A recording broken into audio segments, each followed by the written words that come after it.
여러분, 안녕하세요. 대한민국 최고의 경제 크리에이터 엘싱킹입니다. 혹시 갓생 살려고 N잡 뛰면서 정말 열심히 살고 있는데 왜 내 통장 잔고는 항상 제자리일까?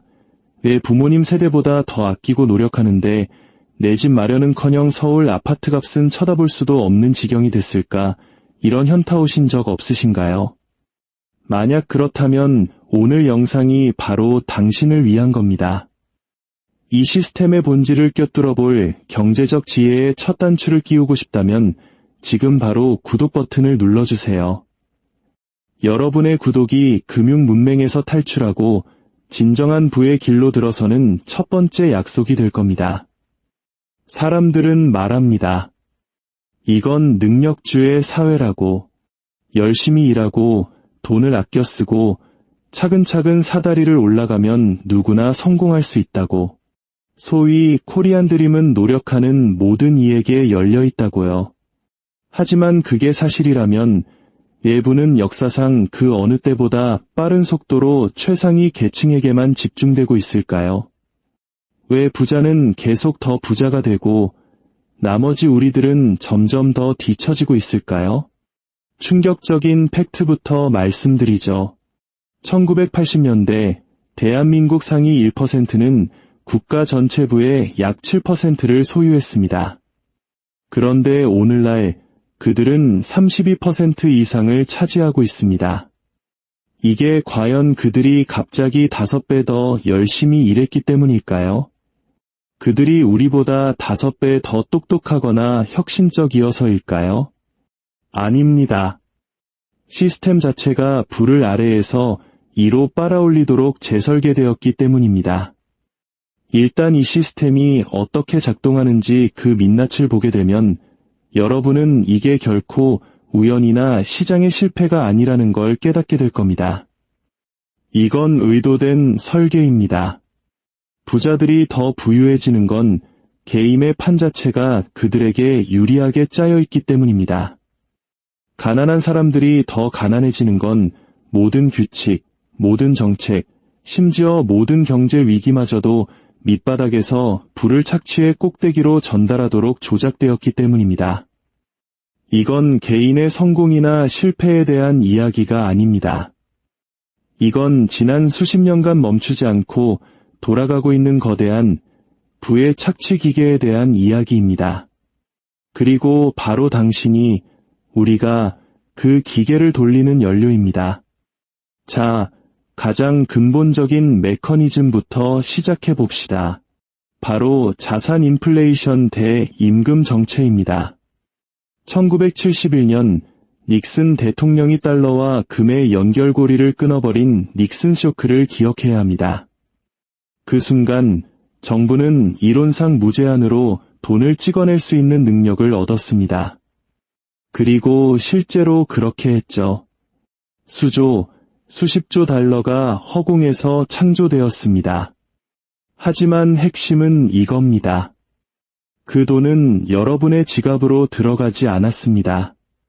그 돈은 금융 시스템으로 흘러 들어갔습니다. 그리고 주식, 채권, 부동산 가격, 즉 부자들이 소유한 모든 것의 가격을 미친 듯이 부풀렸습니다. 만약 당신이 1980년대에 서울의 아파트 한 채라도 가지고 있었다면 당신은 이 게임의 승자입니다. 당신의 집값은 수십 배가 뛰었을 거고 당신의 주식 포트폴리오는 폭발했을 겁니다. 하지만 만약 당신이 가진 것이 오직 당신의 노동력뿐이었다면, 당신이 팔 수 있는 것이 당신의 시간과 기술뿐이었다면 당신은 패배했습니다. 왜냐하면 월급은 거의 오르지 않았기 때문이죠. 1980년부터 최근까지 노동자의 생산성은 70% 증가했습니다. 기업의 이익은 400% 이상 증가했습니다. 그런데 물가 상승률을 감안한 실질임금은 고작 10% 남짓 올랐습니다. 생각해보세요. 여러분은 부모님 세대보다 70% 더 효율적으로 일하고 70% 더 많은 가치를 창출하고 있는데 실질적으로 손에 쥐는 돈은 거의 똑같다는 겁니다. 그럼 그 사라진 60%의 가치는 다 어디로 갔을까요?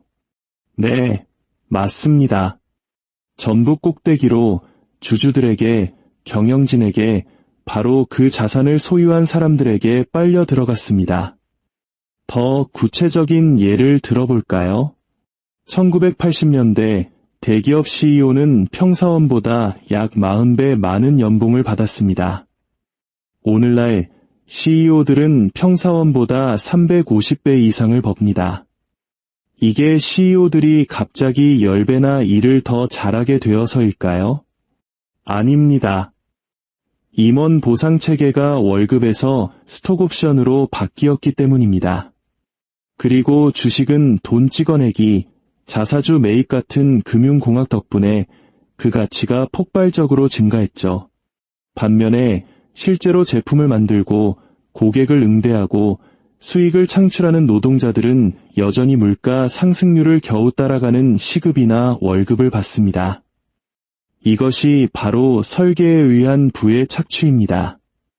꼭대기에 있는 사람들은 자산 인플레이션의 혜택을 보도록 보상 구조를 바꿨고 밑바닥에 있는 사람들은 임금이라는 족쇄에 갇혀버린 겁니다. 그리고 인플레이션 시스템 하에서 임금은 자산에게 단 한 번도 이긴 적이 없습니다. 이제 신용 접근성에 대해 이야기해 봅시다. 여기서부터 게임은 정말 잔혹해집니다. 부자는 연 3% 금리로 돈을 빌리고 가난한 사람은 연 23% 금리로 돈을 빌립니다. 이 차이가 한쪽에서는 세대를 잇는 부를 만들고 다른 한쪽에서는 영원한 가난의 굴레를 만듭니다. 당신이 부유하다면, 담보로 잡을 자산이 있다면 은행은 믿을 수 없을 만큼 낮은 금리로 돈을 빌려줄 겁니다.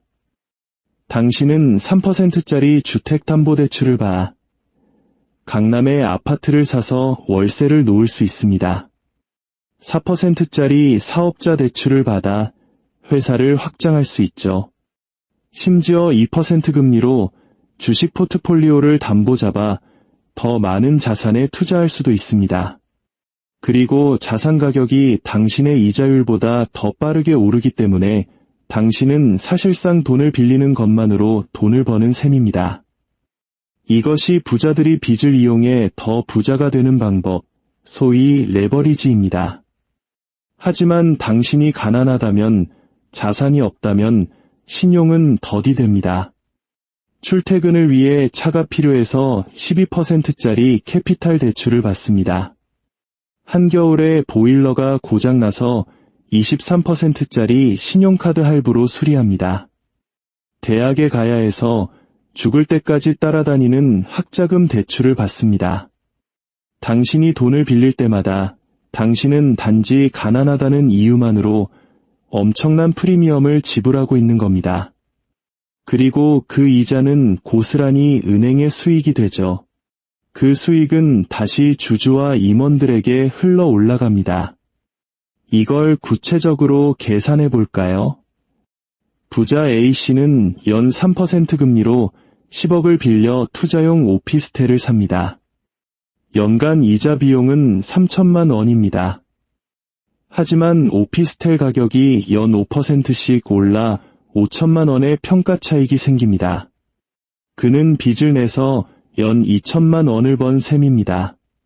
반면 사회초년생 비구는 생활비가 부족해 2천만 원을 연 23% 금리의 카드론으로 빌립니다. 연간 이자 비용만 460만 원입니다. 그는 가치가 오르는 자산을 산 게 아니라 써서 없어지는 식료품과 교통비를 산 겁니다. 결국 부자는 돈을 빌려서 돈을 벌고 가난한 사람은 돈을 빌려서 피를 빨립니다. 이것이 바로 금리의 덫이며 이 시스템에서 가장 강력한 부의 이전 메커니즘 중 하나입니다. 이제 세금 이야기를 해봅시다. 여기서는 도둑질이 완벽하게 합법이 됩니다. 세법은 부자들을 위해, 부자들에 의해 쓰여졌습니다. 그리고 이 법은 부가 아닌 노동에 과세하도록 설계되어 있습니다. 당신이 월급을 받아 생활한다면 소득세를 냅니다. 국민연금, 건강보험료까지 합치면 소득의 30에서 40%가 순식간에 사라집니다. 소위 유리지갑이죠. 하지만 당신이 부자라면, 당신의 돈이 투자에서 나온다면 당신은 양도소득세를 냅니다. 최고 세율이 20% 되죠. 이미 당신은 훨씬 적은 세금을 내고 있습니다. 하지만 진짜 부자들은 양도소득세마저도 내지 않습니다.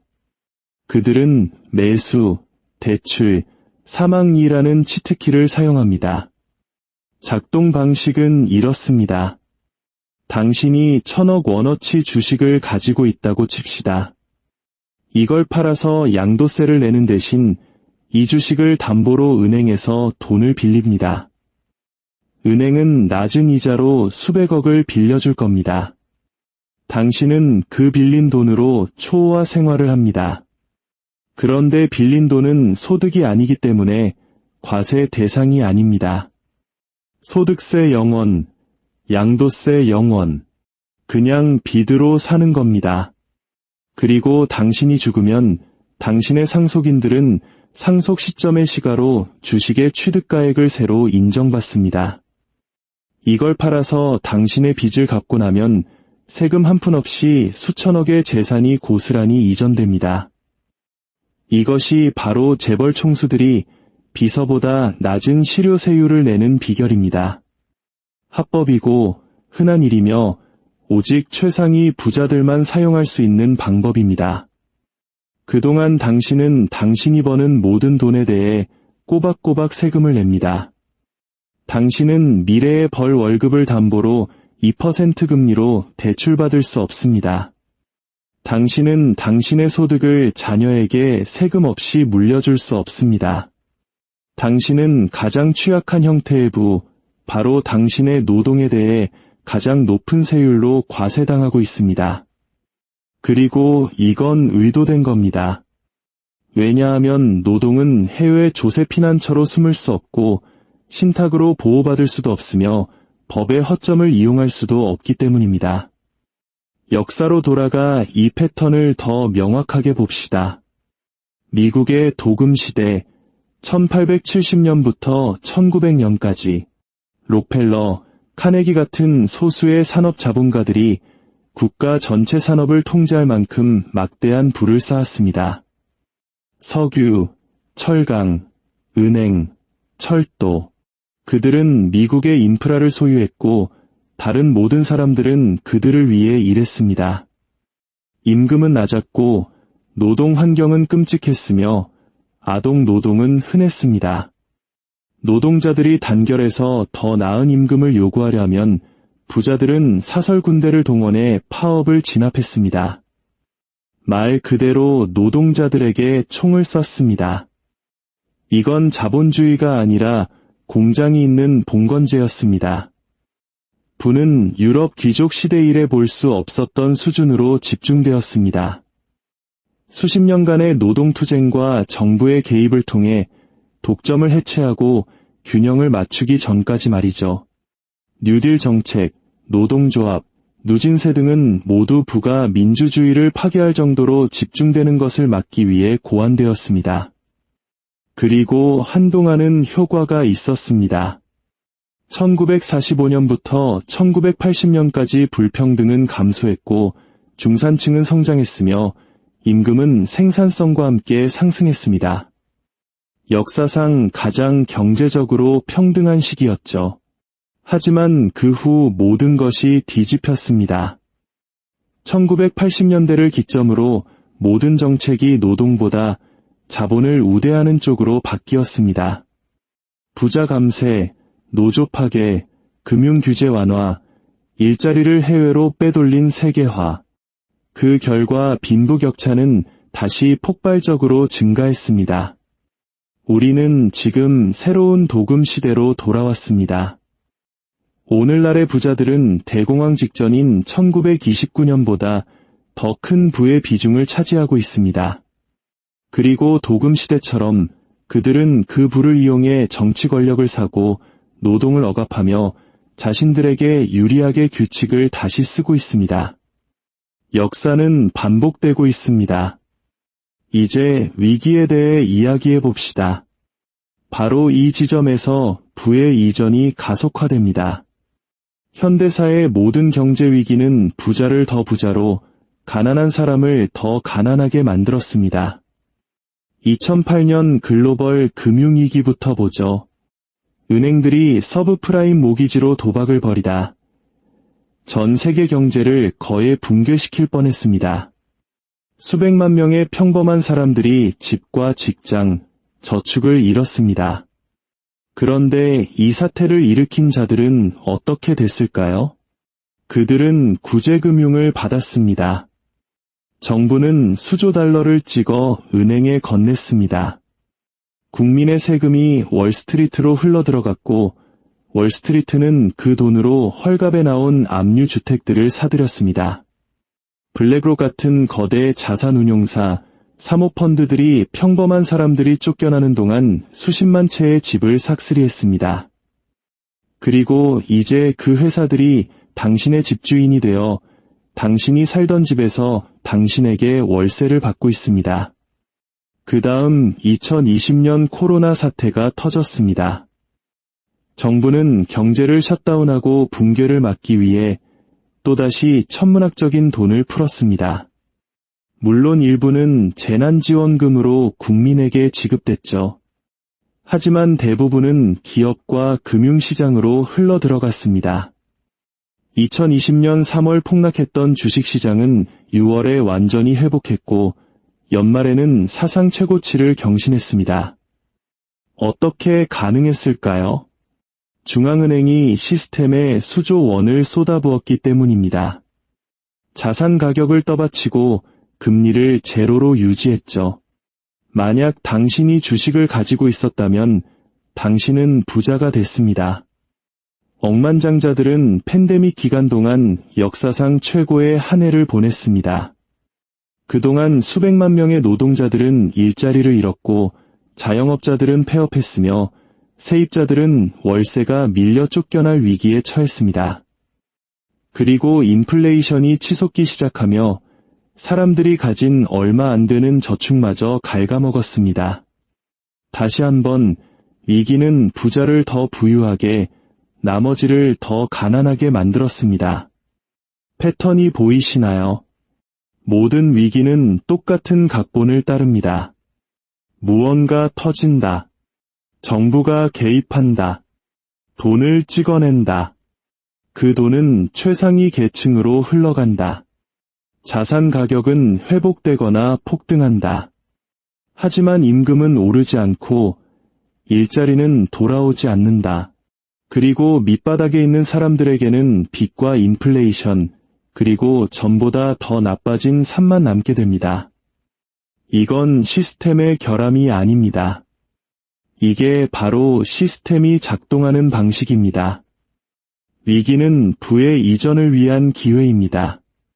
자, 이제 불평등의 수학 엔진인 복리에 대해 이야기해 봅시다.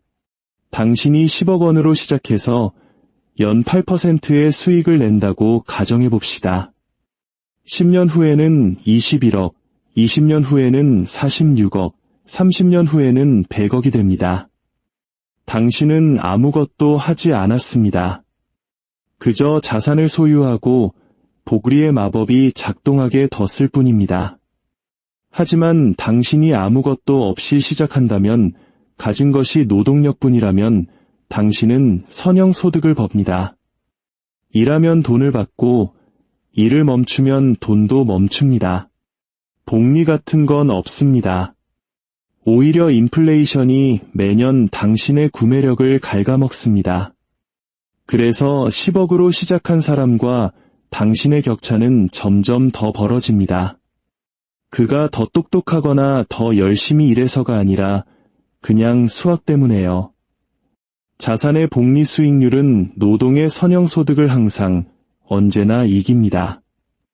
이것이 바로 수저계급론이 그저 푸념이 아닌 냉혹한 현실인 이유입니다.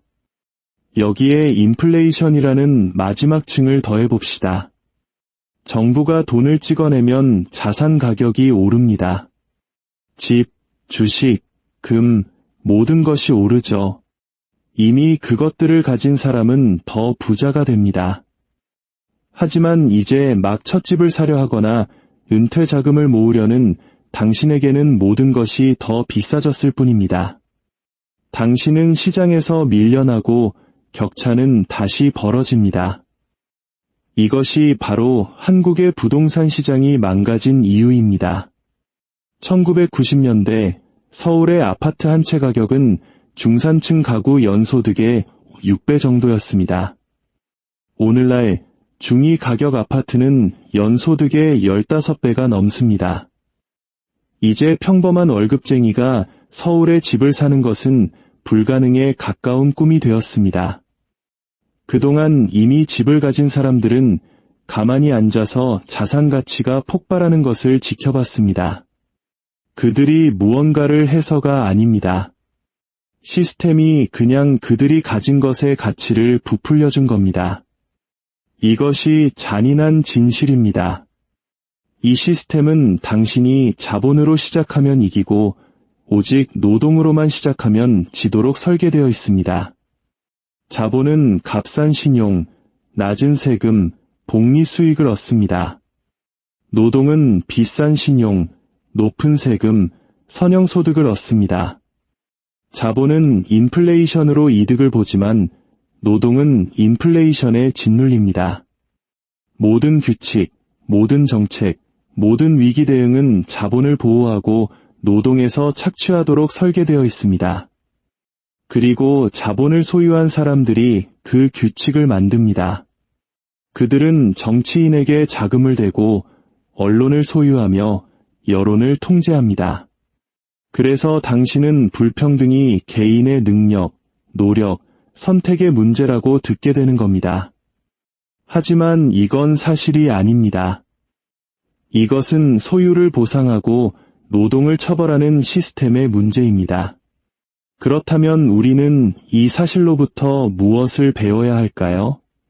첫째, 짜여진 판에서는 당신의 노력만으로는 이길 수 없다는 것을 이해해야 합니다. 당신의 생산성을 다른 누군가에게 이전하도록 설계된 게임에서는 더 열심히 일한다고 부자가 될 수 없습니다. 소득만 버는 것이 아니라 자산을 소유해야 합니다. 둘째, 빚은 당신을 공격하는 무기라는 것을 인식해야 합니다. 비싼 빚은 당신을 가난하게 묶어둡니다. 셋째, 세법은 중립적이지 않습니다. 노동보다 부를 우대하도록 쓰여 있습니다. 규칙을 배우거나 규칙을 아는 사람을 고용하세요. 넷째, 위기는 곧 부의 이전 이벤트입니다. 다음 위기는 반드시 옵니다. 그때 현금이나 신용 접근성이 있다면 당신은 헐값에 나온 자산을 살 수 있습니다. 그렇지 않다면 당신은 손해를 보고 파는 쪽이 될 겁니다. 다섯째, 세습되는 부는 중요합니다. 물려받을 수 없다면 만들어야 합니다. 이는 나중에 복리로 불어날 자산을 축적하기 위해 지금 희생해야 한다는 의미입니다. 역사는 이 패턴을 계속해서 보여줍니다. 부는 집중되고 부자는 더 부자가 되며 가난한 사람은 더 가난해집니다. 로마에서도 중세 유럽에서도 도금 시대에도 일어났던 일이고 지금 바로 여기서 일어나고 있습니다. 우리는 신봉건주의 시대로 향하고 있습니다. 극소수의 엘리트가 모든 것을 소유하고 나머지 모든 사람들은 그들에게서 빌리고 월세를 내고 죽을 때까지 일하는 세상 말입니다. 사람들이 깨어나서 다른 것을 요구하지 않는 한 이 흐름은 바뀌지 않을 겁니다. 하지만 냉혹한 현실은 대부분의 사람들은 그러지 못할 거라는 겁니다.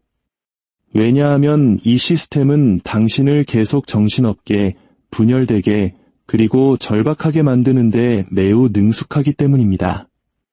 이것은 시스템의 버그가 아닙니다. 이것이 바로 시스템의 핵심 기능입니다. 그리고 당신이 그것을 이해하기 전까지 당신은 이길 수 없는 게임을 계속하게 될 겁니다.